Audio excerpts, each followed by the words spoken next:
Hello and welcome to episode number 114 of Week in Review. My name is Sean, and on this week's show we're talking about Doom Eternal. We'll also look forward to this week's new releases, and I'll tell you about the streams happening over on twitch.tv/ShaunosaurusRex. This week's game is Doom Eternal. It's been kind of a one-off sort of thing. I haven't really been watching anything. I've been watching a lot of streams of Animal Crossing, but I haven't been watching any movies or anything. Shaun of the Dead was on in the living room the other day. The movie's incredible. I still love it 16 years later or so. That movie rules, and is even great just watching or having on in the background when you're playing Animal Crossing.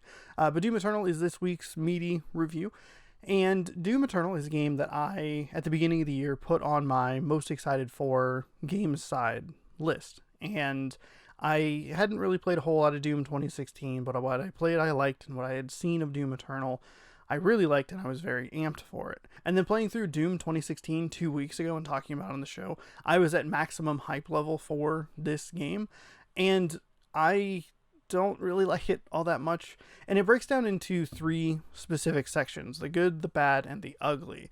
We'll start with the good because there actually is a lot of good with this game. I like some of the improvements they made. I like the way the game flows together. When I talked about Doom 2016, I noted that the game, as it progressed, the hallway sections got shorter and shorter, and it focused more on the big kind of arena battles.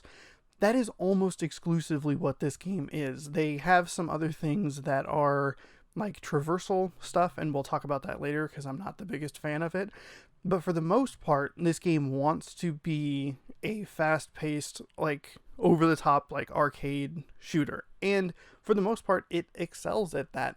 The game looks great. It plays really well. They have some new additions to where you can take out specific points of an enemy to make them weaker or to change their attack style. So, for example, you have the Arachnotron, and it's a big spider-looking thing, and it has a big laser gun on the top. That's its weak point, as it's called in the tutorial, or the oh god, what is it? It's called. It starts with a C in the codex entry. There we go. I got it. That's the point that it's okay, if you shoot this, it will change its attack style. Instead of being a ranged character, it'll come in close and you can try and take it out that way. You also have the addition of the dash maneuver, which is incredibly helpful in this game. It allows you to get into and out of combat with such ease that it makes it hard to imagine going back to Doom 2016 because it ended up being such a key feature. And the way you can upgrade that makes it incredibly helpful. You start with a single dash, but you can get it to a double dash, and then you can get it to where the dashes refill almost instantly, and you're constantly just moving around the arena, and it feels really fast and fluid. The game looks beautiful. I love the way the enemies come apart as you damage them. They look chunky, and they start to look really gross. It feels good to play, and it looks really good and runs well. There were only a couple of framey issues, and it only crashed one time, which I thought was weird. It reloaded into a section, and then the game was no, we're good, we're done, we're gonna just head out to the dashboard, you're cool. The other really good part about this game is the way the levels are designed. I like the way that it puts you on a path and it leads you to a certain point, and it doubles back on itself, and just the design of it I thought was really interesting and fun to walk around in. And the map looks really cool. It shows all the sections where there's going to be your big fights. Typically each level has at least 5 fights, depending. It gets a little more hectic towards the end of the game, where I think the final level in the game had 8 or something like that. So as the game progresses, it does definitely ramp up, which leads me into the bad section of this, and where I struggled so much with it is the stuff that isn't the fighting isn't great. There's a lot of platforming in this game for some reason, and I don't know why. It's not the most interesting, but it's more memorable than the corridor sections of Doom 2016. So it's a weird mix of hey, they tried something new. I didn't like it, but at least they tried something new, something different, instead of a corridor section that we've seen in every first-person shooter ever.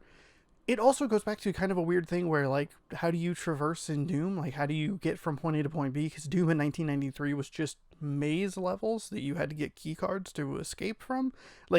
It's a weird thing. I wasn't the biggest fan of it. They get progressively harder. It adds more of a timing element. There's some like you have to hop onto a thing. It has a limited time in the air before it starts to drop, and then you move around. I had a hard time finding a lot of the initial start points, and working with that just drove me kind of nuts. And that's what this game like left me with, where it's just like this game knows exactly how to irritate me. It continually adds new things to the experience. So while you have, like I was talking about, the traversal stuff, then it adds, like I was saying, the timing mechanics, but then it adds a like element of you have to hit a switch with a gun, and that's on a timer, and so you have to really time things correctly. What became really frustrating was when you fall, you lose health. So you, like, let's say, for example, you get out of a really big fight and you're barely clinging on to like 85 health, right? If you fall a couple times, all of a sudden you're down to like 45 or 35 health, and that becomes a problem because most of the time after you get through these sections, there's another big fight that you have to take on.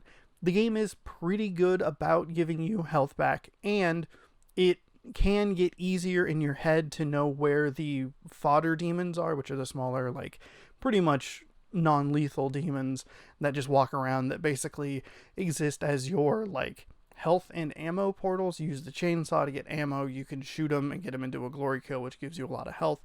You can work around that, but it was one of those things where I kept walking around and I fell down a couple times. I was like, crap, like I'm really screwed going into this boss battle.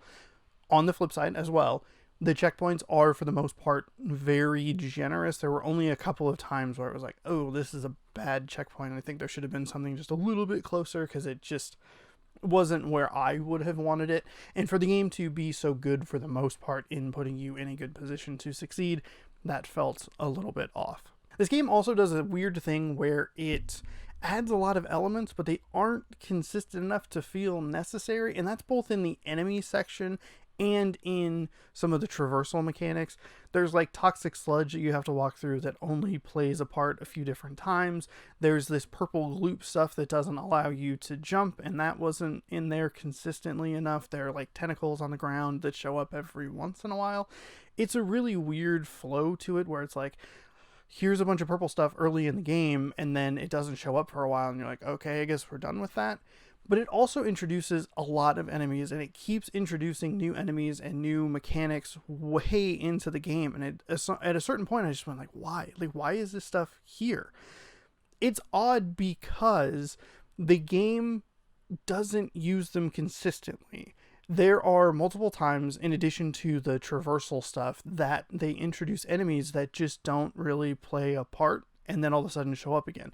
There's one specific enemy that's basically it's like an invisible little Pinky. Pinky is one of the more annoying enemies that I had a lot of trouble with in this game because of the pace and the speed of it. They had to change that demon's speed, because in the first game you didn't have the dash mechanic, in the second game you do. So if you have the dash mechanic in the first game, that's a really easy demon to get rid of. In this one, he's a lot more responsive. But anyway, they introduced this invisible variant, and I think you see him like 4 times total, and it's just so odd. Like, I don't know why they even put this particular demon in the game if it doesn't play much of a factor. The new and continual enemies in this game are what leads me to the ugly and the tipping point of why I think this game is disappointing.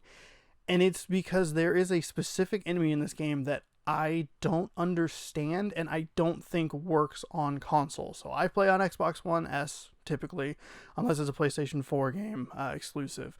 I don't play on PC. I don't have the setup for it. This enemy that showed up is at first introduced seemingly as a mini boss, and the codex entry you get is that it's a defensive powerhouse. If you're too close, it'll use its shotgun.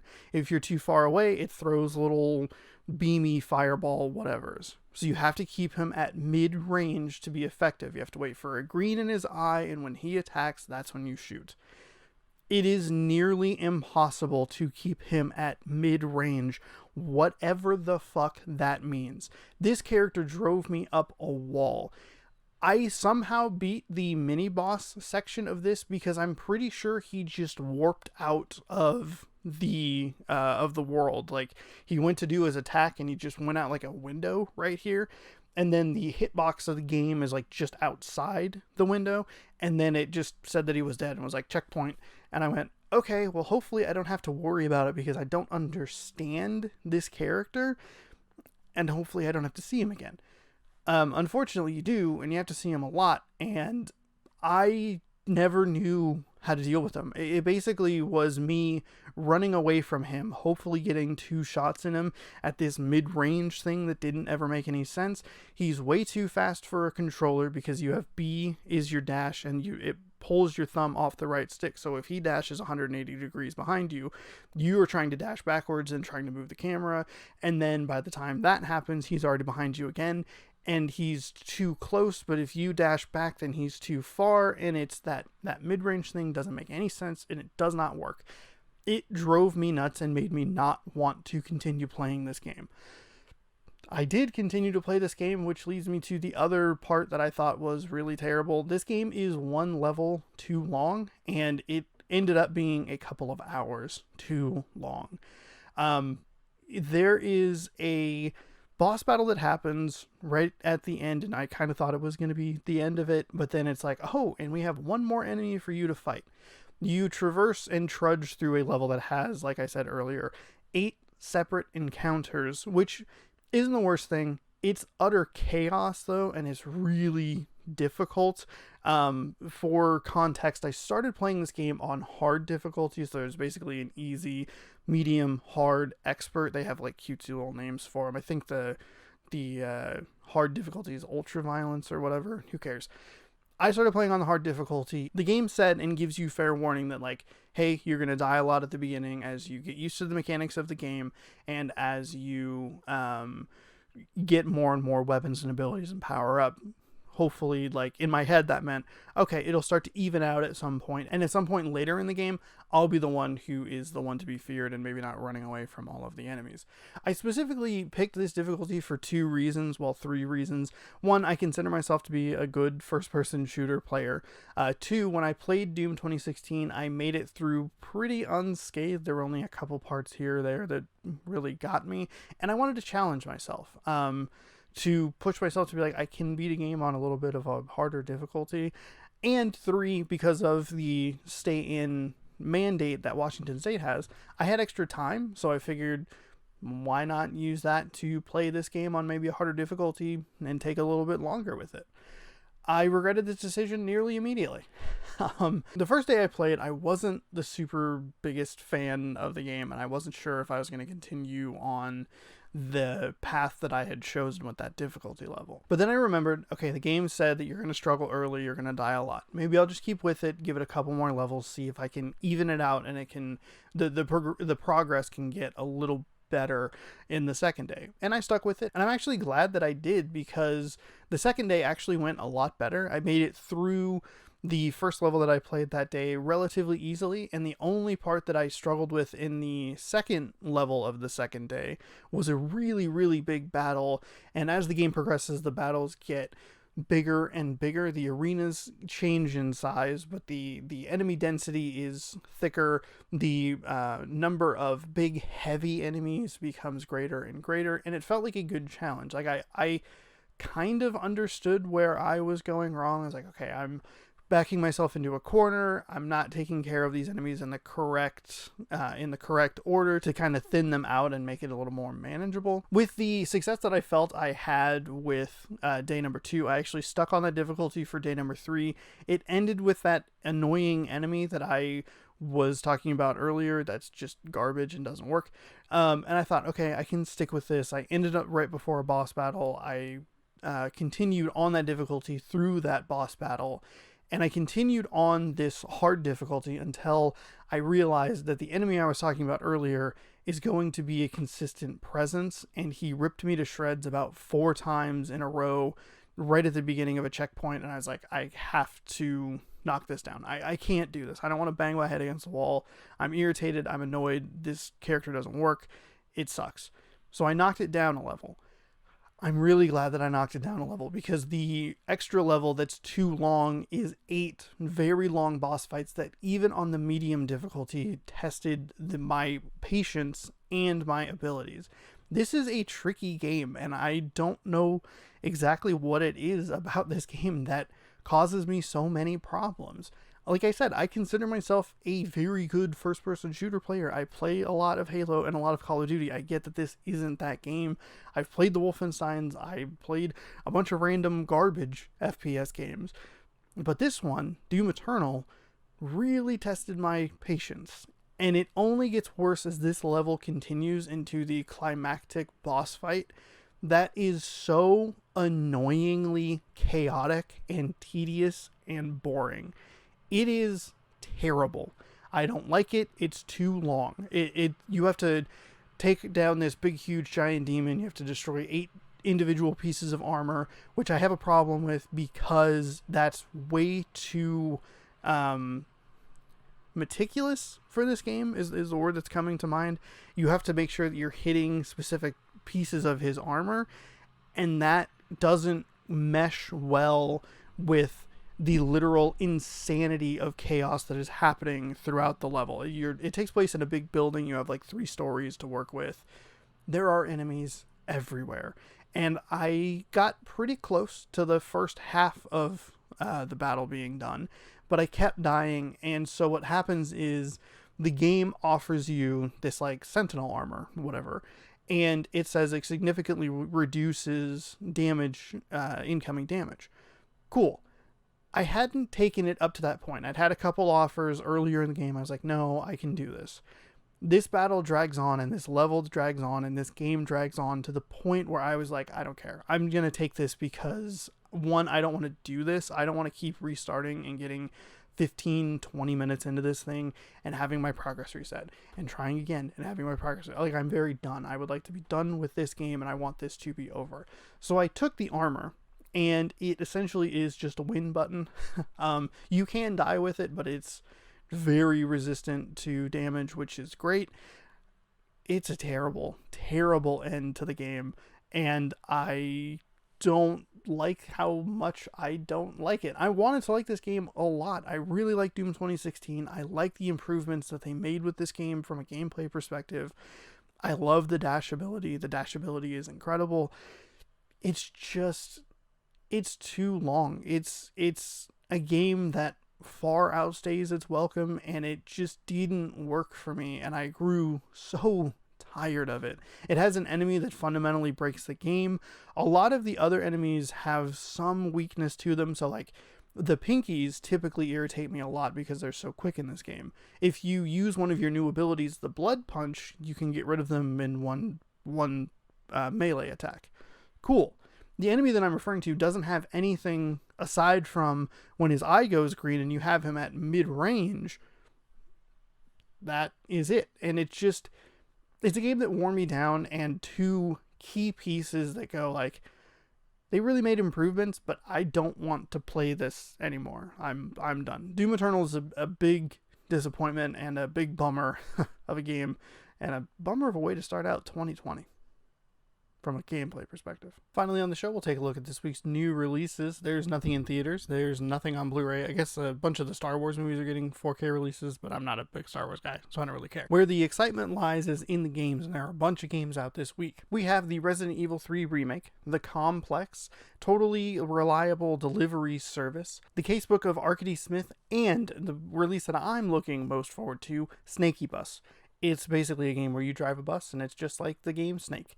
I can't wait to play it. And Snakey Bus is going to be one of the mini games featured on this week's streams. Starting today, Tuesday, the day this video posts, I have a smorgasbord of games to play, including the Casebook of Arkady Smith and The Complex. I'm also going to check out Coffee Talk and probably play some more baseball. Wednesday is going to be Bus Simulator and Pimp My Ride for the Xbox 360. A game so nice, I bought it a second time so I could get Xbox achievements. Thursday will be kind of up in the air. I'm not really sure. Maybe it'll just be more baseball. We have a legend to create, a pitching legend. Uncle Rico needs to get a couple more starts under his belt, so maybe that's what'll happen on Thursday. On Friday, it's going to be Snakey Bus. And we'll be getting back into The Sims 1 on PlayStation 2, checking out the Get a Life mode. Saturday is going to be Final Fantasy 7 on the PlayStation 1, actually the PlayStation 2, but you get the point, the PlayStation 1 copy. I'm going to be playing the section of the game that is being remade for Final Fantasy Remake, which is out next week. And then Monday, we will be doing Paper Mario Part 1. So tune in, lots of streams happening over, again, that's twitch.tv/ShaunosaurusRex. Lately, because of the stay-at-home order in the state of Washington, I've been starting about 2 o'clock Pacific, and I've been running till 10 to 11. So they've been long, meaty streams, and that'll continue for the next week or so. Thank you so much for watching this week's episode of Week in Review. If you like the content, you can scroll on down and hit that subscribe button, then you can ring that bell, and you can be notified when I post new videos. You can also scroll on down, you can leave me a comment down in the comment section below. You can tell me if there's anything you're looking forward to coming out this week. You can let me know what your thoughts on Doom Eternal were. Head on over to twitch.tv/ShaunosaurusRex and catch all the streams Tuesday, Wednesday, most likely Thursday, Friday, Saturday, maybe Sunday, for sure Monday. And be sure to check back every Tuesday right here for more Week in Review. We'll see you next week.